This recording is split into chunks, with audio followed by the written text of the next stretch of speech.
Cervical cancer vaccine అంటే ఏంటి, ఎవరికి వస్తుంది, మనం ఎందుకు దీనికి వ్యాక్సినేషన్ తీసుకోవాలి, సో వీటన్నిటి గురించి మనం చూద్దాం. I'm doctor Sindhushree Chekuri, gynaecologist and ఆబ్స్ట్రీషియన్, Haima speciality clinics, Patapuram, Guntur. Cervical cancer అనేది మనకి హెచ్పివి వైరస్ అంటే హ్యూమన్ పాపిల్లోమా వైరస్ వల్ల వస్తుంది. సో వీఆర్ లక్కీ దట్ ఒక వ్యాక్సిన్ అనేది ఉంది మనకి హెచ్పివి వైరస్కి అగైనెస్ట్గా. మనం అసలు ఎప్పుడు వేసుకోవచ్చు ఈ వ్యాక్సిన్? సో 9 to 45 years ఎవరైనా ఈ వ్యాక్సిన్ తీసుకోవచ్చు. Better to take 9 to 14 years of age.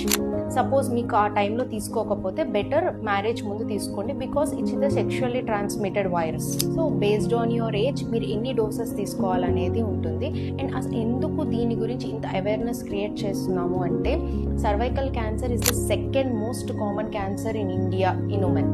So definitely everyone should get the cervical cancer vaccination.